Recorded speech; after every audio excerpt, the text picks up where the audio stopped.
மைக்கெல்லாம் வச்சா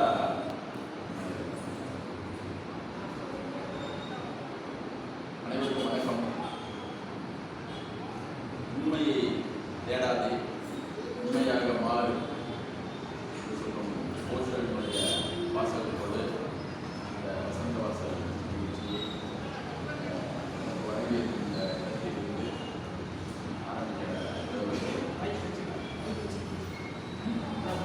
ஆரம்பிக்கவிருக்கிறேன்.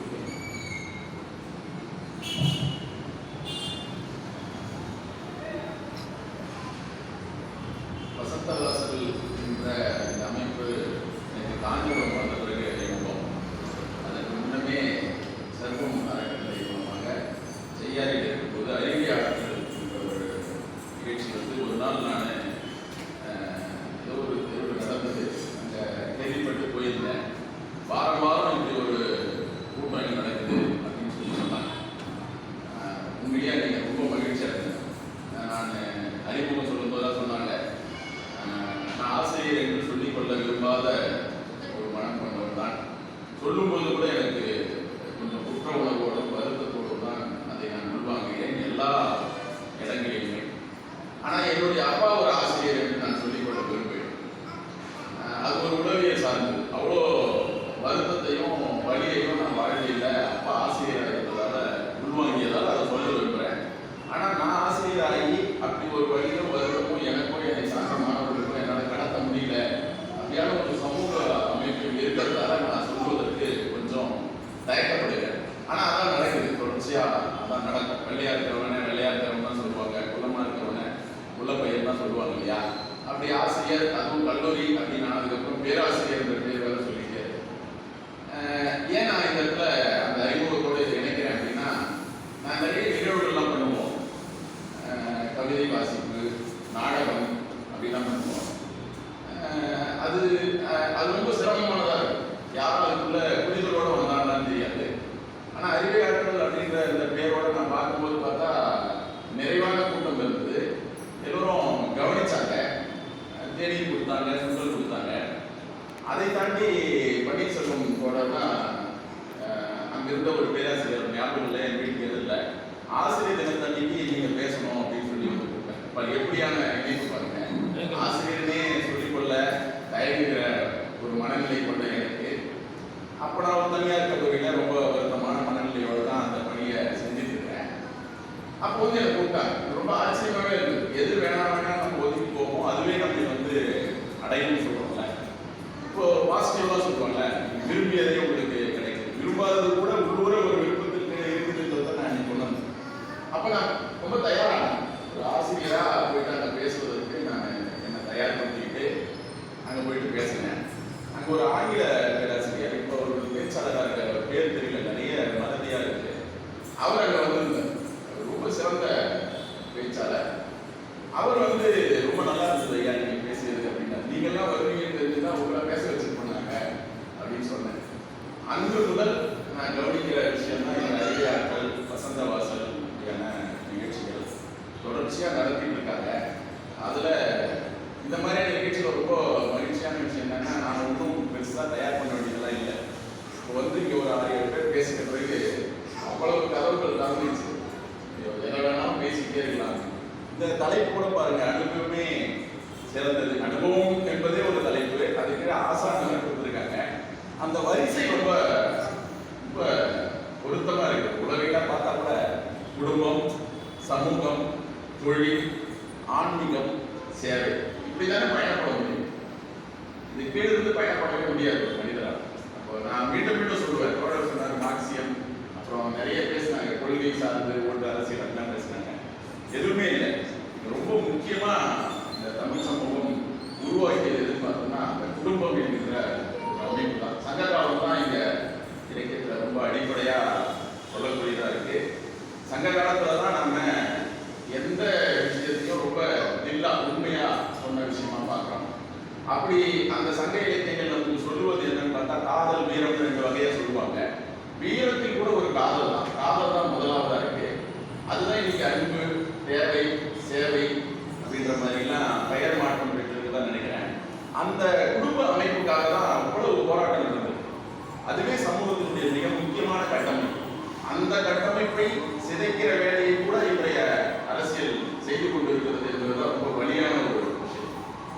இதுக்கு சட்ட முறையெல்லாம் தேவையில்லை. அந்த குடும்ப அமைப்புக்கு வந்து சட்டம் ரீதியாக தான் ஒரு பெண் ஒரு ஆணை மணந்து கொள்ள வேண்டும் அல்லது விவாகரத்து செய்து கொள்ள வேண்டும் அப்படின்ற மாதிரியான அவசியமே இல்லை என்பது நான் இன்ன வரைக்கும் உணர்றேன். ஆனால் இன்னைக்கு அது அப்படி இருக்கு. 2-3 சட்டங்கள் கூட இருக்கு. ஒரே நான்கு திருமணம் செய்து கொள்வதற்கான சட்டம் இருக்கிற போது அது தேவையில்லைன்றதும் அதுக்குள்ள இருக்கு.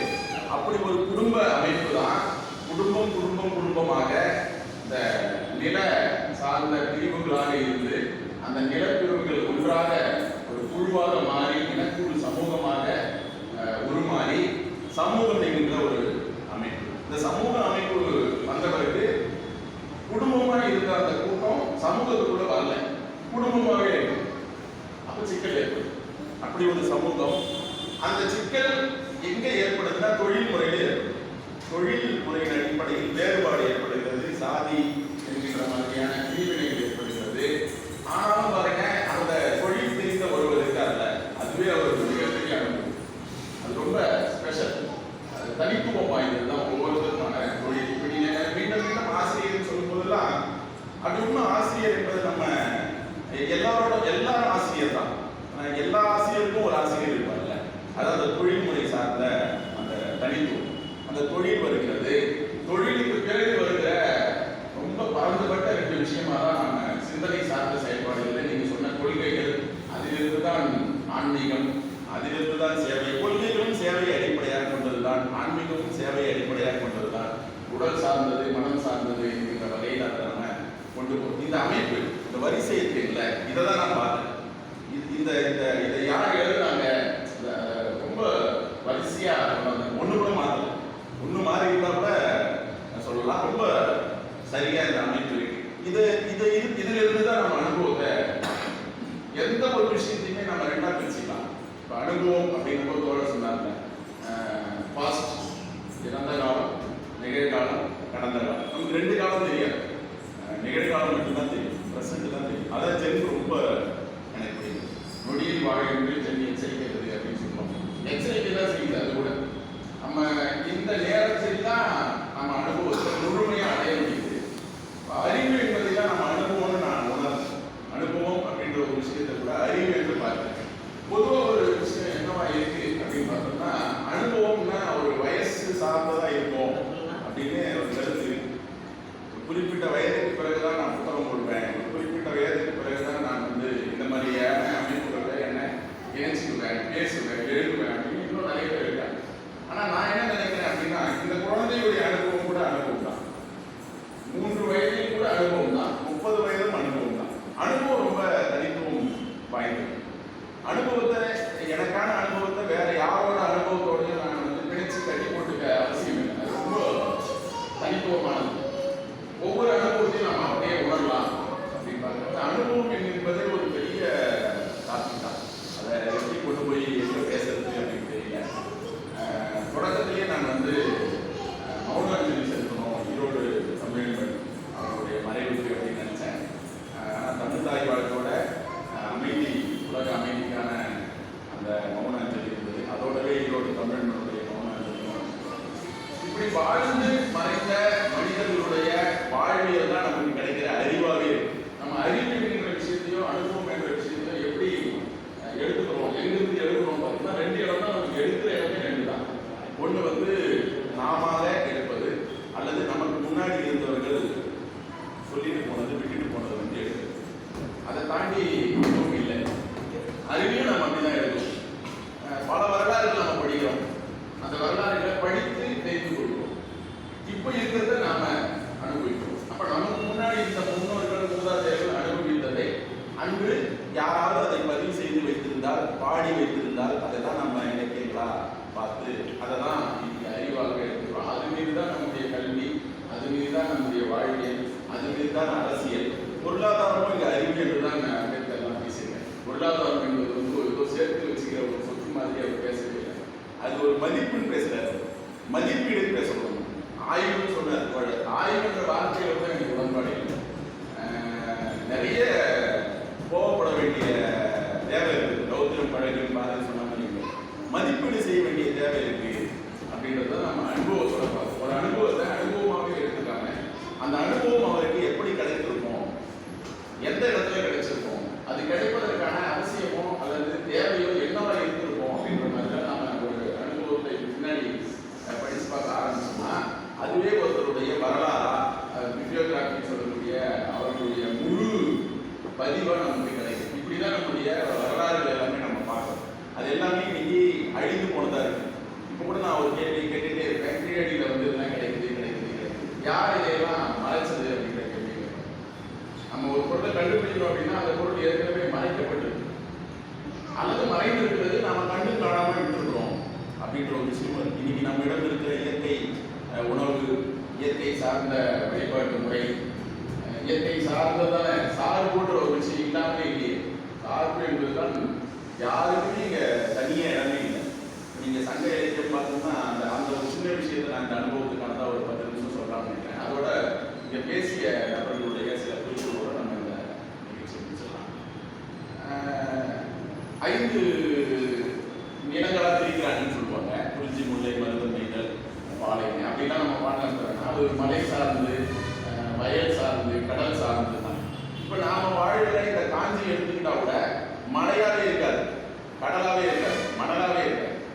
மலையோடு சார்ந்த ஒரு நிலப்பகுதியில் தான் மனிதர்கள், உயிரினங்கள் எல்லாமே வாழும். சார்பற்ற ஒரு நிலப்பகுதி யாராவது வாழ்வதற்கு சாத்தியம். அப்படி வாழ்கிற உயிர்கள் தனித்துவம் மிக்க உயிர்கள். கடலிலே வாழ்கிற உயிர்கள் கடலில் மட்டும் வாழக்கூடிய அது அது அது நம்மோட நம்ம சாப்பிடுவோம், அது நம்ம சாப்பிடுவோம். இது ஒரு அறிவியல் பூர்வமான விஷயமா. அப்ப இந்த சார்பு தான் நிலத்துக்கே உரியதா இருக்கு. இந்த நிலத்தில் நாம அறவாழ்வு, குடும்ப வாழ்வு அப்படின்றத முதல்ல பார்க்கும்போது எப்படி பார்க்கணும்னா நிமித்தங்களாக பார்க்கணும். அப்படி ஒரு வார்த்தை சொல்லுவாங்க இலக்கியத்துல, குடந்தல் நிமித்தமும். நம்ம வகுப்புல பாடம் நடத்துவதெல்லாம் பெண் ஆசிரியர்கள் ரொம்ப தயங்குவாங்க. இப்போ கூட கலித்தொகை, அரணாமன்று, அது மாதிரியான பாடல்கள் ரொம்ப அழகையா இருக்கு. அதை நம்ம படிச்சுட்டோம் அப்படின்னா போதுமானது வாழ்க்கை. எல்லாரையும் நம்ம அன்பா அணுக முடியும். அன்பா அணுகலாம். மரியாதை என்பதை தாண்டி வணங்காதே மதின்னு சொல்லுவாரு. வணங்கவே தேவையில்லை, நீ மதிக்க கத்துக்க அப்படின்னு சொல்லுவாங்க. மதிப்பு என்பது வணக்கத்துக்கு அப்பாற்பட்டதா பார்க்க. அன்பு என்பது இங்க இருக்கிற நிறைய இப்போ பாலியல் சார்ந்த குழந்தைகள்லாம் சொல்றாங்க, பேசுறாங்க. ரொம்ப வருத்தமா இருக்கு. குழந்தைகிட்ட போய் எல்லாம் சொல்லிக் கொடுக்க வேண்டிய அளவுக்கு இந்த சமூகம் டச் தான் நம்ம சொல்லி தரணும். அதுதான் இணைப்புகள், சார்பு தான். அதை என்ன கூட்டு பேடுகிறது பாகுபாடு அந்த பிரிச்சு பார்க்கவே முடியல. நல்ல நண்பன் அவ்வளவுதான். நல்ல நண்பன் ஒருத்தர் சொல்லும் போது அவனை கூடவே ஒரு பக்கம் தரக்குது. அப்போ நல்ல நண்பன் இவனுக்கு எதிரான மனித மனநிலையே அப்படிதானே. முரணான விஷயங்களை அதிகமா நம்ம வந்து நினைச்சுக்கிட்டே இருக்கும். முரண் தான் நம்ம எப்பவுமே நம்மளோட வந்துகிட்டே இருக்கும். நிழலால ஓடி வரும் அப்படின்ற மாதிரி. அப்ப நிமித்தம் ஒரு விஷயம் சொல்லியிருக்காங்க. புணர்தல் நிமித்தமும் நிறைய பாடல்கள் இருக்கு. பிரிதல் நிமித்தம்ங்கிற பாடல்கள் தான் இதுவரைக்கும் சங்க இலக்கியத்தில் இருக்கிற பாடல்களிலேயே 70% கிட்ட இருக்கு. மற்றது எல்லாமே குறைவு தான். பிரிதல் தான், பிரிவை பற்றி பேசுகிற பாடல்களாக இருக்கு. அதுக்கு அடிப்படையாக இருப்பது புணர்தல் ஒரு விஷயத்தை பேசும்போது நமக்கு ரொம்ப உச்சமான நிலை இருக்கிறத நம்ம உணர்வோம். ஆனா அந்த புணர்தலை பற்றி பேசவே இல்லை. புணர்தல் நிமித்தத்தை பற்றி மட்டும் பேசலாம். இருத்தல் நிமித்தத்தை பற்றி மட்டும் பேசலாம். ஊழல் நிமித்தத்தை பற்றி மட்டும் பேசலாம். நிமித்தங்கள் தான் பாடல்களாக சங்க இலக்கியத்தில் பாடப்பட்டிருக்கு. புணர்தல் அப்படின்னு சொன்னா ஒரு ஆண் பெண் சேர்க்கையை பற்றி எங்கேயும் பேசல. அவங்க ஏன் பிரிஞ்சாங்க அப்படின்றத பற்றி பேசல.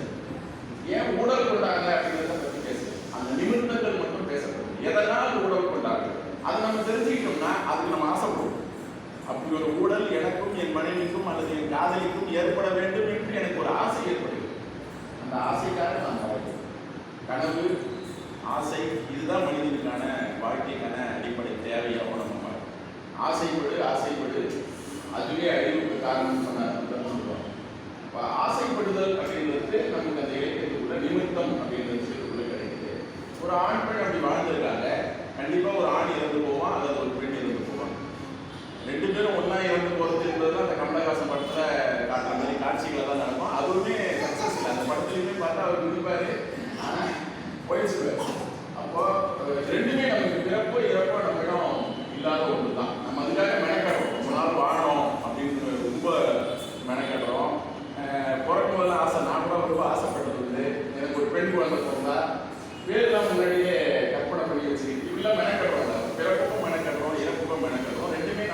தாண்டிய ஒரு விஷயமா தான் எல்லா காலத்திலையும் நடந்திருக்கு. இனியும் அப்படிதான் நடக்கும். இதை தான் நம்ம பிரபஞ்ச சார்ந்த அறிவு, பிரபஞ்சம் சார்ந்த சிந்தனைன்னு இருக்கிறோம். இப்படி வாழ்ந்த அந்த தலைவன் தலைவி அல்லது கணவன் மனைவி, காதலன் காதலி இறந்து போன பிறகு ஒரு தலைவனோ அல்லது தலைவியோ பிரிதல் பாடல்கள் அதிகமாக இருக்குன்னு சொன்னேன். அதுதான் இலக்கியமாக வாழ்கிறார்கள். எப்படி வாழ்கிறார்கள்? அந்த நினைவுகளோடு வாழ்கிறார்கள். நினைவுகள் அவர்களுக்கு ஆசையை தருகிறது, மகிழ்ச்சியை தருகிறது. அந்த அளவுக்கு அவர்கள் வாழ்கிறார்கள். அந்த அளவுக்கு அவர்கள் வாழ்ந்த பொழுது வாழ்ந்திருக்கிறார்கள். அதை நினைத்து நினைத்து பார்த்தேன், நெருங்கி விலகி நடந்தேன் எதிர்பார்க்க. அந்த பாட்டு பார்த்தீங்கன்னா அந்த சங்க இலக்கியத்திலிருந்து அப்படியே பிரிஞ்சு எடுத்து போட்டது தான். இப்போ நீங்கள் அப்போ நான் மீண்டும் அந்த அனுபவம் அப்படின்றது கூட எப்படி வரேன்னா, நம்மகிட்ட இருக்கிறது ஒரு வாழ்வு. 6 7 நம்ம சொல்லிக்கிறோம். நாம தான் ரொம்ப பகுத்தறிவுவாதிகள் அப்படின்னு சொல்கிறோம். மார்க்சிய சிந்தனைவாதிகள் சொல்லும் போதெல்லாம் கஷ்டமாக இருக்குது. சகப்பு சட்டையை நான் போட்டதே இல்லை, கருப்பு சட்டையை நான் போட்டதே இல்லைங்க. கொள்கைகள் சிந்தனைகள் எனக்கு எங்கே பிடிச்சிருக்கோ அதை எடுத்துப்பேன். என்னுடைய இது வந்து பிரபஞ்சம் மாதிரி. பிரபஞ்சம் என்ன சொல்லுவாருன்னா, இன்னைக்கு பெரியார் எனக்கு பிடிக்கும், நான் எடுத்துக்குவேன் இந்த விஷயத்துல. நாளைக்கு பெரியார் எனக்கு பிடிக்காது, நான் எடுத்து போட்டு போயிட்டே இருப்பேன். எல்லா மனிதர்களிடமும் ஒரு சூழ்நிலை கைதிகள் தான் மனிதர்கள் தான். அந்த அளவுக்கு தான் நிற்கிறோம்னு நினைக்கிறேன். கொள்கையும் அப்படிதான் நம்ம கொள்கையை பற்றி பேசுவோம், அரசியல் பற்றி தான் பேசணும். ஓட்டு அரசியல் பேசணும். இன்னைக்கு ஓட்டு அரசியல் அவசியமா இருக்கு. ஒரு காலத்துல அரசியலுக்கு கொள்கை அவசியமா இருந்தது. இன்னைக்கு கொள்கையை விட ஓட்டு அவசியமா இருக்கு. அந்த ஓட்டு போடுறோம் எந்த கொள்கையில் இருக்கிறார்கள் பற்றி யோசிக்க வேண்டிய அளவுக்கு கொள்கைவாதிகள் அரசியல்வாதிகள் இல்லை. அது அவசியமும் இல்லை இன்னைக்கு அரசியல். அப்ப இந்த கொள்கை என்பதும் வேண்டாம், கோட்பாடு என்பதுலாம் வேண்டாம். நாம மகிழ்ச்சியாக வாழ்ந்தோம் வேண்டாம். அதுவே சங்ககாலம் உருவாக்கிய கோட்பாடை போல் எதிர்கால மக்களுக்கு ஒரு கோட்பாடாக படிக்கக்கூடிய அறிவு சார்ந்த அனுபவமாக கிடைக்கும் அப்படின்பாங்க. இதுக்கு என்ன செய்யலாம்? இந்த கால சமூகத்தில் தான் தோழர் பேசும்போது சொன்னேன், ரொம்ப கைதண்ண அதுதான் உணவு தந்தாங்க அப்படின்னு சொல்லி மனச்சந்தரத்தை சொன்னாரு. அதோட சார்ந்த அறிவு தர வேண்டிய வேலையும் இருக்குன்றதையும் ஒரு குறிப்பிட்டு சொன்னார். அறிவு என்பதை நாம் இப்போ ஒரு பாடப்புத்தகமோ அல்லது ஒரு சான்று சார்ந்த பிஎஸ்சி வரைக்கும் நான் படிச்சுக்கிறேன்னு சொன்னால் எனக்கு ரொம்ப வெக்கமாக இருக்கும். நீங்கள் சொன்ன மாதிரி நான் ஒரு 20-30 பேருக்கு ஆய்வுகளை வந்து எழுதி தந்துருக்கேன். அப்போ நான் 30 பிஎஸ்சி ஆனேன் இல்லை, அப்படி இல்லவே இல்லை. என்ன ஏதோ ஒரு தலைப்பு, அதுக்கு ஒரு சான்று எனக்கு கொடுத்துருப்பாங்க. அதனால தான் அந்த டாக்டரும் போட்டுக்கிறது இல்லை. அன்பு அப்படின்னு என்னுடைய இனிஷியல். அந்த இனிஷியலை கட் பண்ணணும்னு நான் நினச்சி தான் நான் மைத்திரி அன்புனே வச்சுக்கிறேன். ஒரு பெரிய புனைப்பெயர் வச்சுக்கிட்டு அப்படியே 1000 பக்கங்கள் எழுதி புத்தகங்களை எழுதி இந்த புனைப்பெயர் அரசியலுக்குள்ள போனோமா இல்லை. மைத்திரி என்பதும் பௌத்தத்தில் அன்பிலே பிடிக்கிறது. இருபெயர் கொண்டு பண்பு பண்பு தலைவர் அடிப்படையில் அது இருக்குது என்பதால் அதை நான் மயிலை சிடி விவசாயி புத்தகத்தில் படித்தேன். எனக்கு யாரும் புனைப்பெயர்லாம் தானா எழுத்தெல்லாம் சூட்டெல்லாம் இல்லை. எனக்கு தோணுச்சு, நான் அப்படி வச்சுக்கிட்டேன். அவ்வளோதான். இதை வச்சுக்கிட்டு அடிப்படை காரணம்னா மைத்திரின்னா ஒரு பொண்ணு பேர் மாதிரி இருக்கு, அதோட சேர்ந்து வச்சா கொஞ்சம் நல்லா இருக்கும் அப்படின்லாம் கூட நிறைய பேர் சொல்ல கேட்டதெல்லாம் உண்டு. அப்போ கொஞ்சம் மகிழ்ச்சியா இருப்பாங்க, அதுதான்.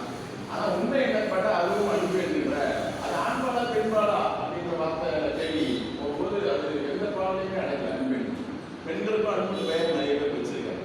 அப்ப நான் மைத்திரி அன்பு அப்படின்னு சேர்த்து வச்சிருக்கேன். அந்த அன்பு அப்படின்றது எவ்வளவு அறிவானதோ, எவ்வளவு உண்மையானதோ, எந்த அளவு பாகுபாடு இருக்கிறதோ அந்த மாதிரி ஒரு வாழ்வை நாம் வாழ வேண்டும். உண்மையாக இருக்கணும்.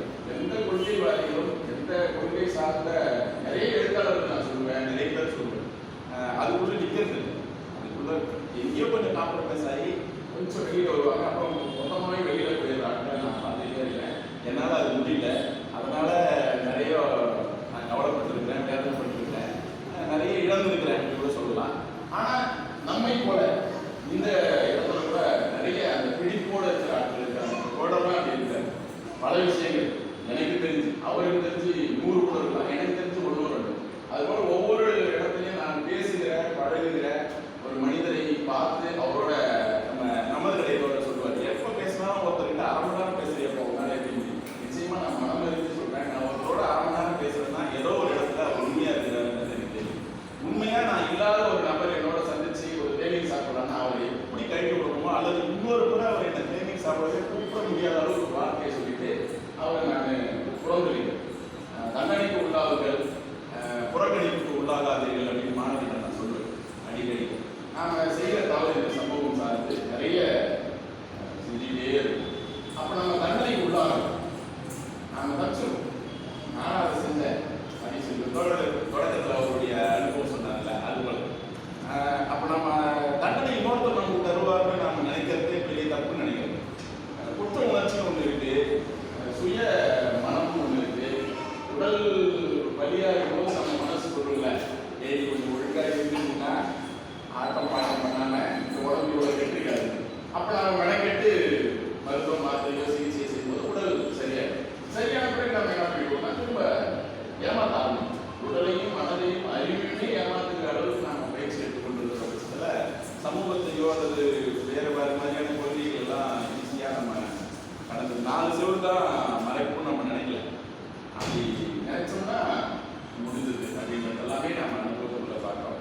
அதற்கு பிறகு சில விஷயங்கள் மட்டும் நீங்கள் பேசியதிலிருந்து நேசிப்பு அப்படின்றது இல்லை என்று கூட ரொம்ப வருத்தப்பட்டு பேசினேன்.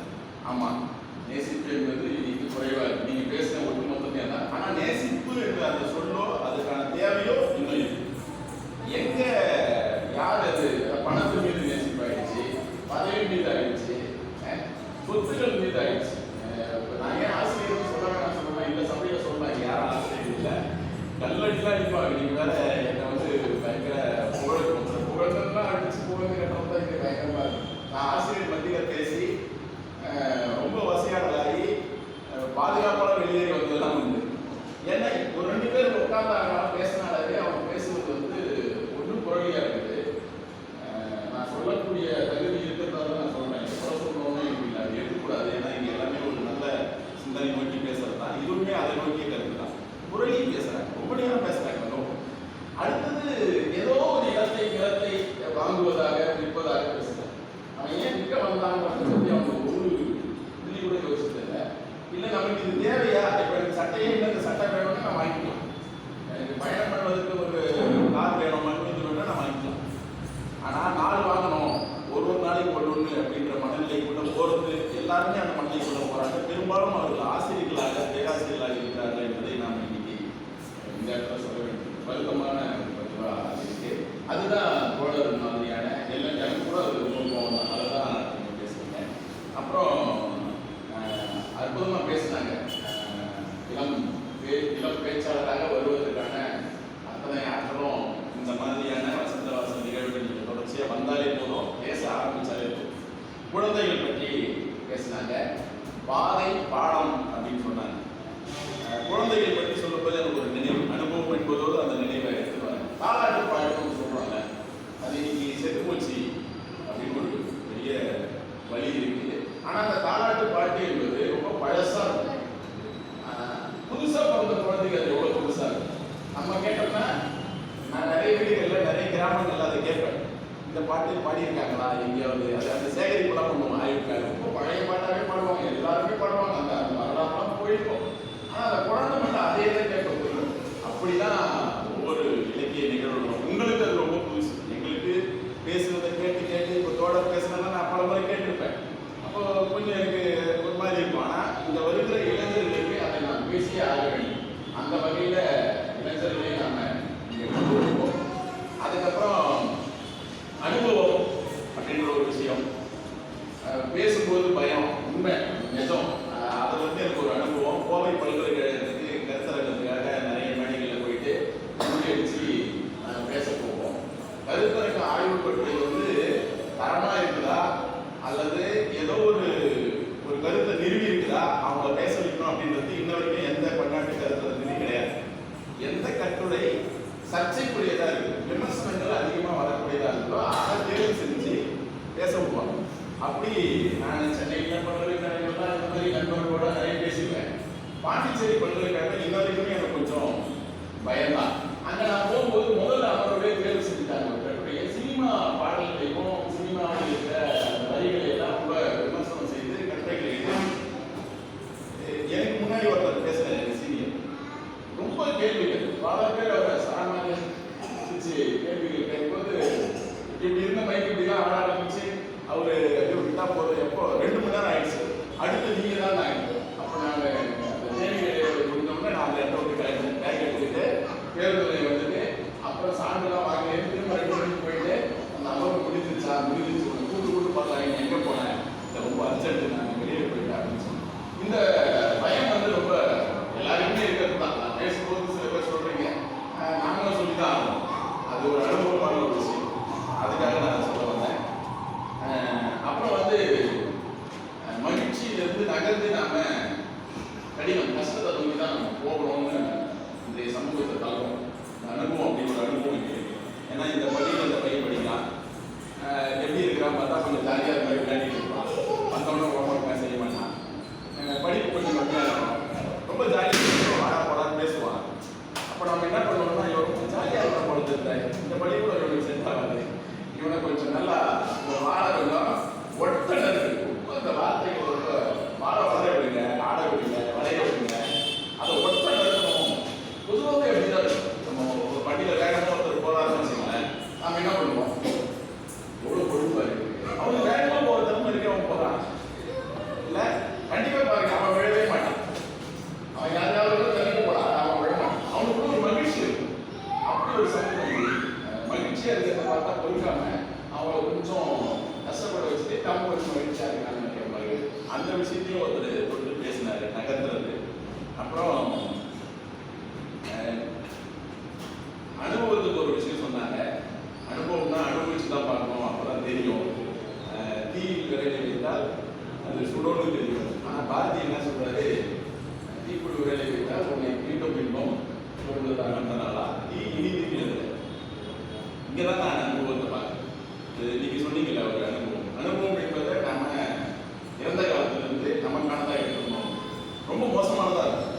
என் தாத்தாவினுடைய வாழ்வு அப்படின்னு நான் படிச்சேன்னா எப்படி இருக்கும்? அதை என்னால் கடைபிடிக்க முடியுமான்னா ஒரு 2 விஷயம் கடைபிடிக்கும்.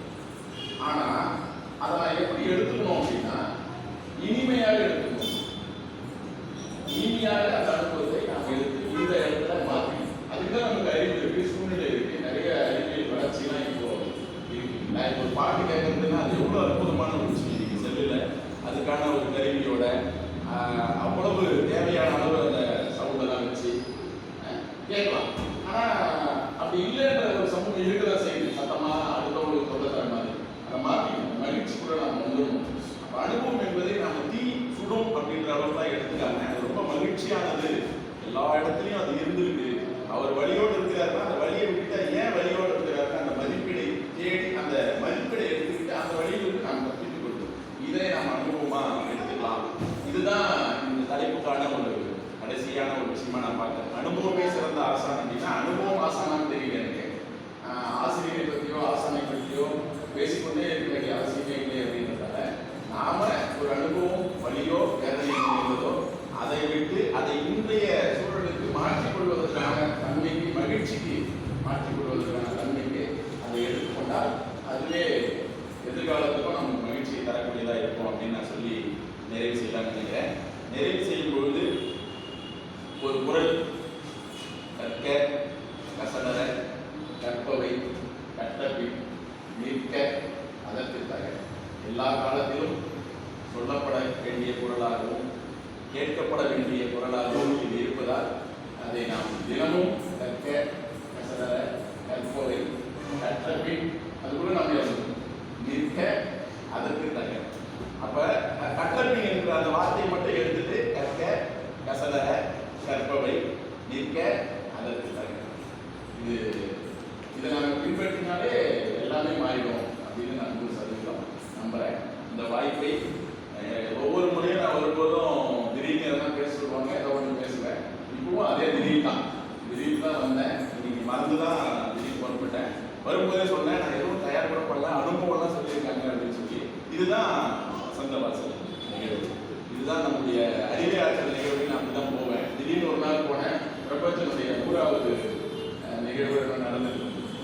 நானே கை தூக்கி நான் பேசணும், எனக்கு ஒரு ஞாபகம் வந்துச்சு அப்படின்னு நான் பேசணும். இப்படி பேசுவதற்கு நிறைய இருக்கு. அறிவுக்கோ படிப்புக்கோ நூலுக்கோ அந்த ஆற்றலை வளர்த்துக்கொள்ள நம்ம கிட்ட அறிமுகத்தை ஏற்படுத்தி கொள்ள இந்த நிகழ்ச்சி தொடர்ச்சியாக நடக்கணும். இன்னும் இருக்கு. நம்ம ஆட்களை ஒவ்வொருத்தரும் முடிந்தவரை அடுத்தடுத்த கூட்டத்தில் ஆட்களை கொண்டு வருவோம்.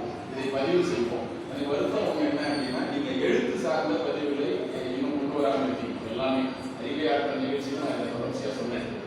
இந்த வாரம் ஒரு புத்தகத்தை பற்றி பேசுறீங்க, அதை ஒரு 5-6 பக்கத்திலேயாவது எழுதி அதை ஒரு பதிவு செஞ்சுக்கலாம்.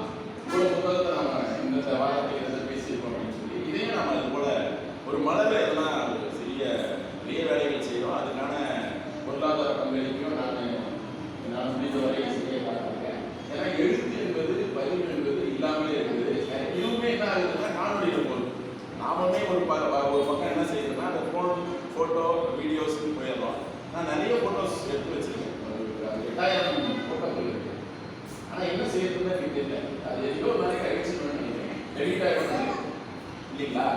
வேற என்ன பண்ண முடியும்? அப்போ அது தாண்டி எழுத்து என்பதை நாங்கள் செஞ்சுட்டோம்னா பிடிஎஃபாக நம்ம புத்தக பதிவுலாம் இன்னைக்கு பார்க்குறோம்ல, டிஜிட்டல் வந்துச்சு. அந்த டிஜிட்டலுக்குள்ள நாங்கள் இந்த பதிவுகளை கொண்டு போய் சேர்த்துருக்கோம். அது சார்ந்த ஆட்களை நம்ம தயார் பண்ணோம் எழுதுவதற்கு.